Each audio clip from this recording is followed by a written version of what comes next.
Parents missed my graduation, but remembered to bill me for my brother's Vegas Bachelor weekend.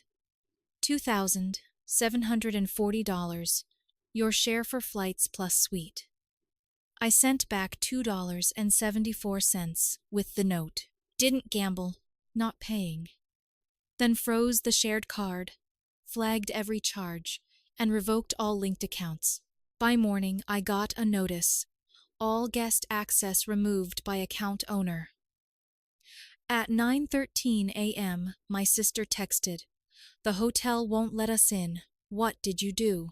My parents skipped my graduation for my brother Ethan's Vegas Bachelor weekend, then sent me a bill for $2,740 as if I had been there celebrating with them. I stared at the payment request outside a bar near campus, still wearing my gown, and laughed because the alternative was crying. 3 days earlier, Mom had told me Vegas was already booked and non-refundable. "It's only a ceremony, Brianna," she said. "We're proud of you either way." That sentence stayed with me while every other graduate heard their family scream their name from the seats. Mine had one empty folding chair with marks taped to the back. My friends did everything they could to fill the silence. They shouted when my name was called, took photos, bought me drinks, and pretended the empty seat didn't matter. I played along. But when Dad's Venmo request appeared, marked "Vegas Bachelor Weekend Your Share," something inside me finally went still. Ethan had always gotten the celebration. Rachel, my sister, got understanding whenever she needed it. I got asked to be reasonable, useful, and available. Apparently, graduating was optional. Paying for Ethan's party was not. Years earlier, Dad had convinced me to add him as a joint user on my first credit card for emergencies. I had almost forgotten about it. He hadn't. When I opened the account, the Vegas charges filled the screen. A luxury suite, flights, bottle service, expensive dinners, rides, matching groom squad shirts, and an entertainment charge I didn't need explained. They had funded a weekend I wasn't invited to with access tied to my name, then asked me to reimburse them. I sent Dad $2.74. The note read, "Didn't gamble, not paying." Then I logged into the card portal and froze the account. I disputed every charge I hadn't authorized. I started with the hotel and flights, then kept going through restaurant tabs, pool service, transportation, and novelty sunglasses. I changed passwords, removed guest access, disconnected linked accounts, and locked the shared Apple ID. Music disappeared. Photo access disappeared. Family calendar access disappeared. Every convenience they had treated as permanent was suddenly gone. The bank moved faster than I expected. By morning, several large transactions were under review, and the account had been restricted. At 9:13 a.m., Rachel texted me. "The hotel won't let us back into the suite. What did you do?" I set the phone down. Minutes later, Ethan wrote that the hotel had frozen the deposit and moved them into a smaller room. He called it humiliating. Rachel said they had lost their dinner reservation because the restaurant wanted a valid card on file. Neither of them asked why I had been charged. Neither mentioned graduation. Instead of answering, I posted one photo from the ceremony. My friends surrounded me, all of us still in caps and gowns. I wrote beneath it, "Family is the people who show up." By noon, Mom had called 6 times. Her voicemails were exactly what I expected. "Family doesn't keep score. Everyone makes sacrifices. Ethan only gets one bachelor party. I was ruining a special weekend." Dad's message was shorter. "Fix this, Brianna. Now. You're acting like a child." I sat on the floor of my apartment, surrounded by moving boxes, and listened to that voicemail twice. My graduation cap still hung from the door handle. That was when I understood the money was only the visible part. They had looked at the biggest day I had worked toward for years and decided it mattered less than a party. Then they used my account, like I was still expected to contribute from the sidelines. I opened the bank app again and watched the disputed charges turn into temporary reversals. Rachel messaged again. "Everyone is miserable. What is wrong with you?" That finally earned a reply. "Not my problem." Then I blocked her. Ethan followed with, "You couldn't wait one day?" I took a screenshot and blocked him too. Soon relatives I barely spoke to started contacting me. One aunt said my parents had only been trying to include me.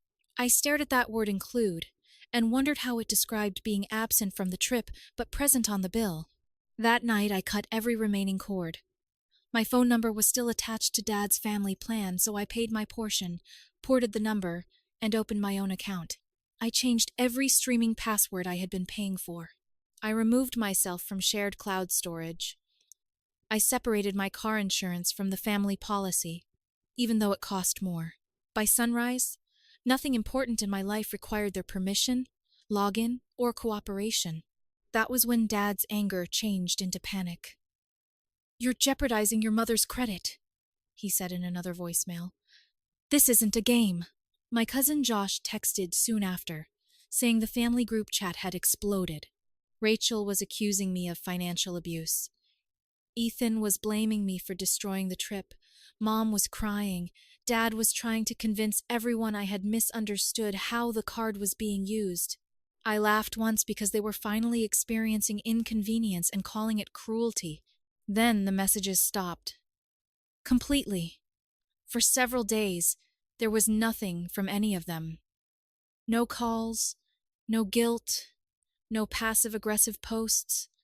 The silence should have scared me. Instead, it felt clean. I packed the last boxes in my apartment and realized I had spent years confusing access with love.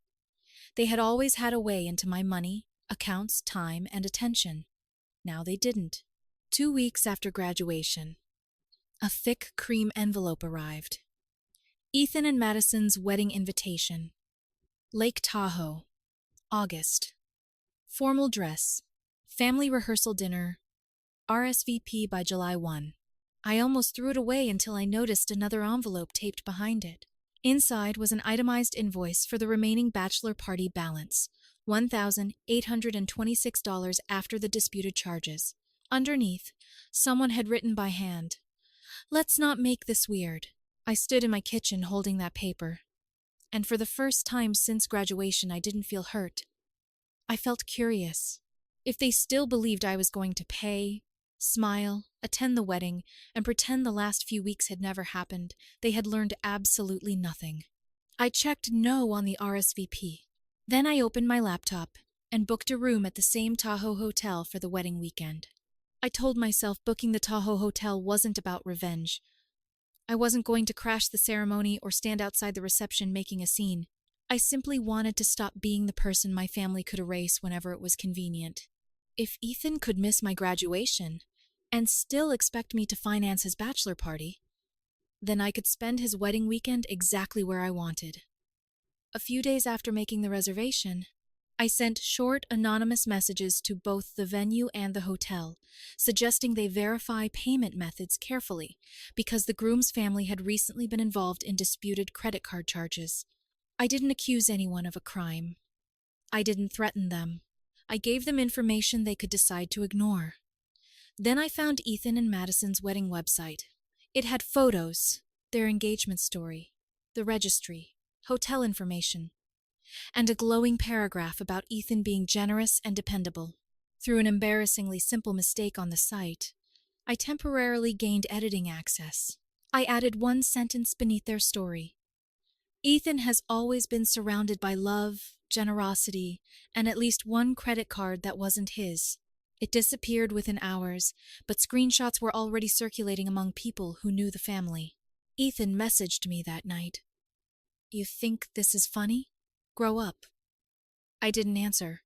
Instead, I posted another graduation photo, surrounded by the same friends who had screamed my name when my family wasn't there. Best day of my life, no regrets. Then I blocked Ethan. The closer the wedding got, the quieter my parents became. They probably expected me to reconsider. I didn't. When I arrived in Tahoe, I checked into a room 2 floors above the area reserved for the rehearsal dinner. I had packed one duffel bag, a black dress, jeans, and nothing that suggested I planned to attend any wedding event. Walking through the lobby that first evening, I saw Madison's mother arguing politely with the front desk about additional room keys.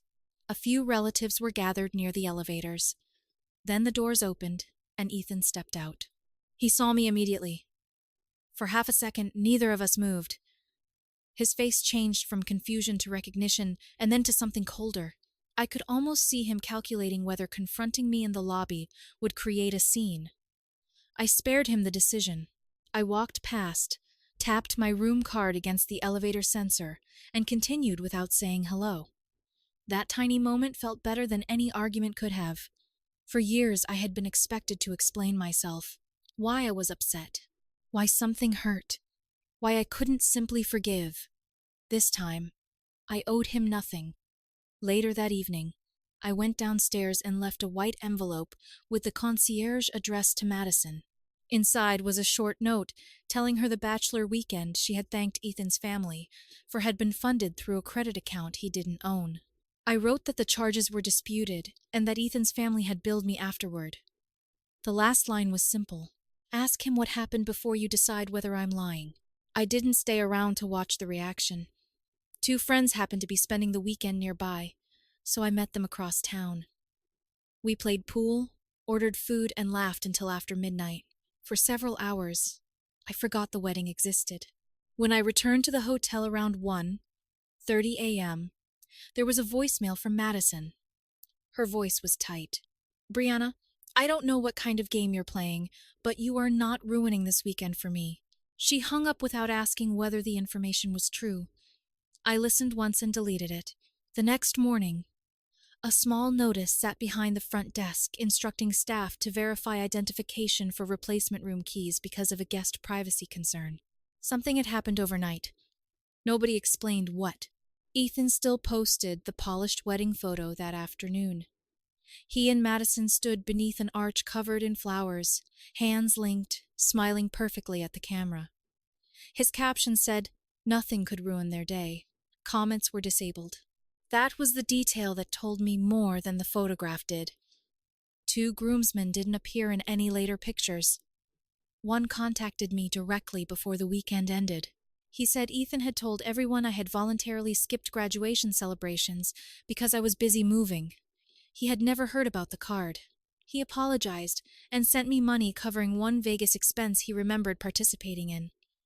I returned it once. He sent it again with a message. This is my part. Keep it. I did. The wedding itself happened, but almost everything afterward seemed to collapse. There was no loud after-party. The scheduled morning brunch disappeared from the hotel board. Ethan and Madison checked out, earlier than expected. I saw relatives leaving in small groups instead of gathering together. I never approached them. I checked out normally, thanked the clerk, put my bag in the car, and drove home. If my family thought Tahoe was the end of it, they misunderstood what had changed. I wasn't trying to ruin one weekend. I was done allowing them to control the version of the story everyone else heard. I waited until Ethan and Madison returned from their honeymoon. Their beach photos stopped appearing. Congratulatory comments slowed, and Rachel went back to posting motivational quotes as if the previous month had never happened. Ethan had recently started working for a real estate company and had proudly announced the job online. I sent the company's HR department copies of documentation, showing disputed charges connected to the Vegas trip, and explained that the matter involved unauthorized use of a family-linked account. I kept the message factual. No demands, no threats. Whether his employer cared was their decision. Rachel had spent more than a year talking about law school, so I also submitted brief concerns through the school's official channels, explaining that she had publicly defended the use of disputed family funds and had pressured the account holder to restore access. Maybe nothing would happen, but for once, they would have to answer questions without me protecting them. Then I posted the entire story anonymously online. I changed identifying details, but kept the important pieces: the empty graduation seat, the $2,740 request, the frozen card, the family accusing me of destroying Ethan's bachelor weekend, and the invoice attached to the wedding invitation. Within a day, thousands of people had reacted. Screenshots spread across other platforms. People argued about whether I had gone too far. Others said I hadn't gone far enough. A few people somehow connected pieces of the post with comments made by people around Ethan. That was when I knew the story had escaped my control. 3 days later, Ethan sent me a voice message. For once, he wasn't yelling. His voice was calm, almost gentle, which made it worse. I know you're hurt, Brianna. We all made mistakes. But contacting jobs and schools isn't okay. This is going to follow people for years. You need to think about the kind of person you want to become. He paused, then added the sentence he knew was supposed to reach me. Mom is falling apart because of this. I saved the recording and gave him nothing back. A letter from Mom arrived that weekend, handwritten in blue ink. She said the family wasn't the same anymore. She said I had made my point. She asked me to stop before I caused more damage. I read that sentence several times. More damage. Even now, she described the consequences as something I had introduced into an otherwise healthy family.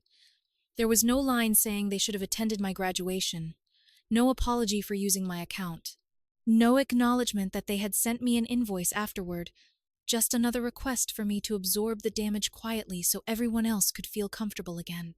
By the end of summer, Ethan was reportedly being questioned at work. Rachel had stopped talking publicly about law school, and my parents had nearly disappeared from social media. The family that once photographed every birthday dinner suddenly had nothing to show. I could have disappeared then, and never looked back. Part of me wanted to, but another part still remembered that original credit card sitting somewhere in my parents' house, probably in the kitchen drawer where Dad kept spare keys, batteries, and old receipts. It was a ridiculous little piece of plastic, but to me it represented every invisible string they had kept attached. Thanksgiving was coming, and for the first time in months, I decided I was going home. Thanksgiving came with the kind of gray afternoon that made everything look flatter than it really was. I hadn't been invited. My name wasn't in the family group message, and no one had called to ask whether I was coming. Cousin Josh forwarded me the details anyway. Dinner at 5, same house, same dining room, same people pretending the previous 6 months hadn't happened. I almost ignored it. Then I remembered the original credit card. I knew exactly where Dad probably kept it. The kitchen drawer beside the microwave, mixed in with batteries, takeout menus, spare keys, and things nobody ever threw away. I didn't want another argument or apology. I wanted one thing that belonged to me, and I wanted to take it back with my own hands. I arrived 30 minutes late wearing black.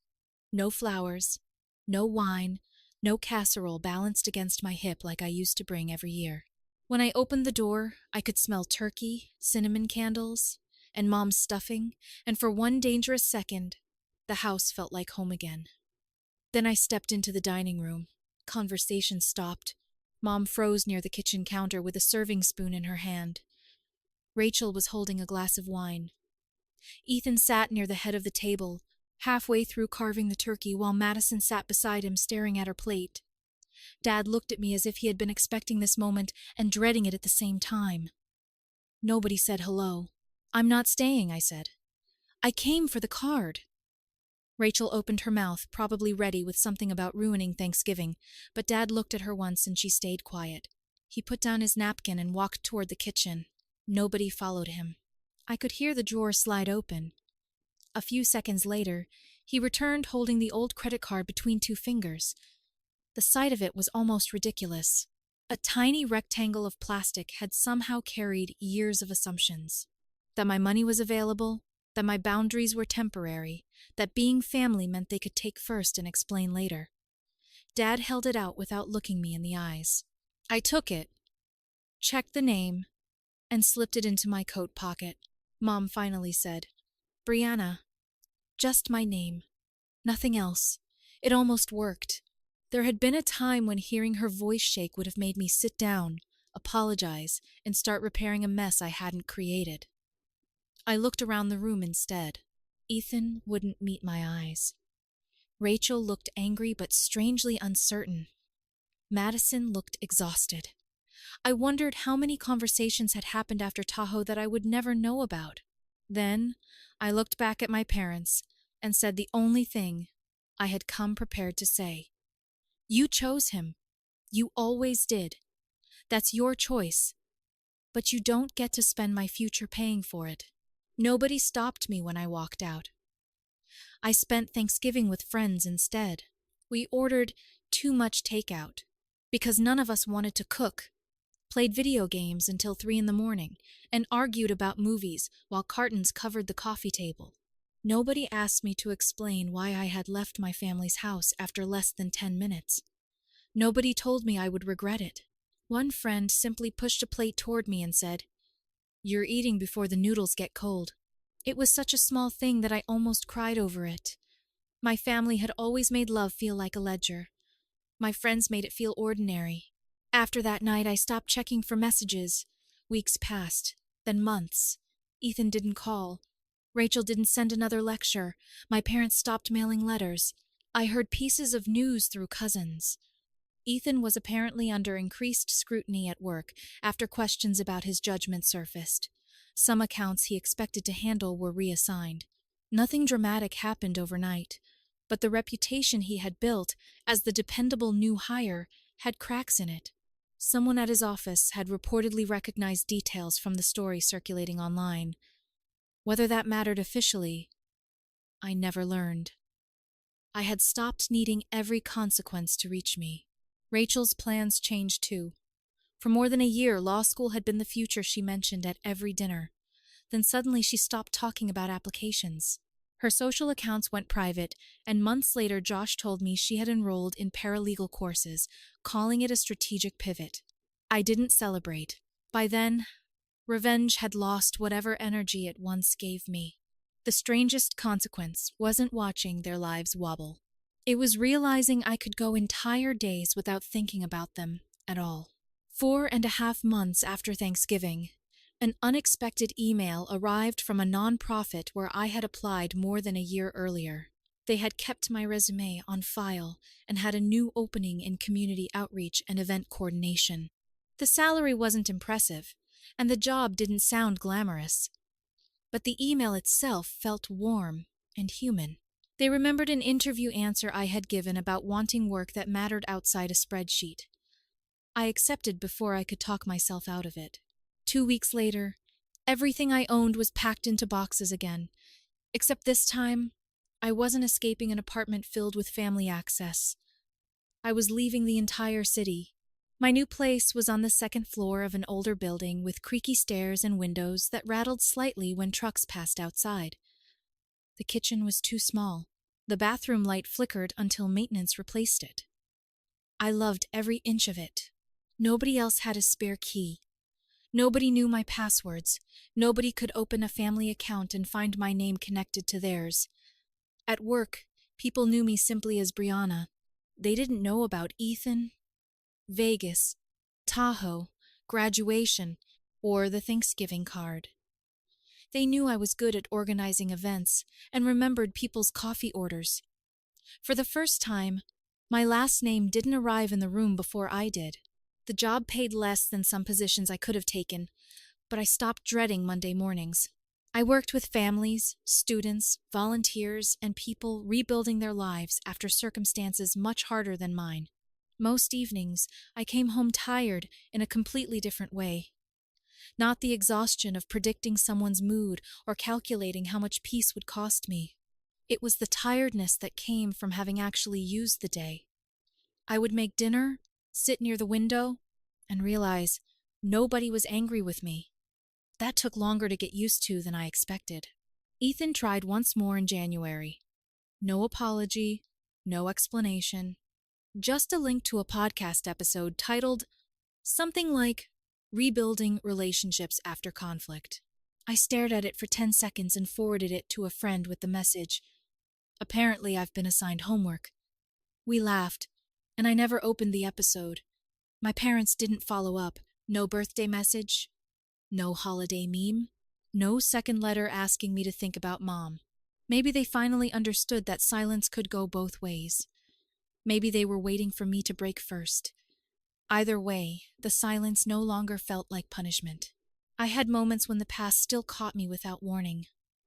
A candle in a grocery store smelled exactly like the ones Mom used every Thanksgiving. Sometimes a stranger laughed in a way that sounded like Dad years ago, before every conversation between us became a negotiation. Those memories would hit hard for a second and disappear. I stopped treating them as signs that I needed to go back. Missing a version of people didn't mean that version still existed. What surprised me most was seeing who remained. The friends who had screamed my name at graduation helped me pack the moving truck. They invited me to their parents' houses during holidays without turning it into charity. They called because they wanted to talk, not because they wanted access to something. 2 of them planned a road trip just to visit my new apartment. There was no reason beyond wanting to see me. That simplicity still felt unfamiliar. I could have pursued the fraud dispute further. I could have pushed harder, contacted lawyers, or spent another year documenting everything my family had done. I chose not to. Not because I wanted to protect them, and not because I suddenly believed what happened was acceptable. I simply didn't want my freedom to depend on how badly they suffered. The point had never really been the $2,740. It was finally understanding that the role they had assigned me only existed as long as I kept playing it. There was no dramatic reunion afterward. No family therapy session. No tearful photograph with a caption about forgiveness. Life simply continued. Quietly. My apartment stayed mine. My job became familiar. My friends kept calling. Some nights were boring enough that the biggest decision I made was what to order for dinner, and I learned to appreciate that kind of boring. For years, I thought family meant tolerating whatever people did because eventually you were supposed to forgive them. Now, I understood something simpler. People who love you should not require you to disappear so they can stay comfortable. My family missed my graduation and sent me a bill. I spent months believing the story ended with everything falling apart. It didn't. It ended when I finally stopped standing in the wreckage waiting for them to rebuild it.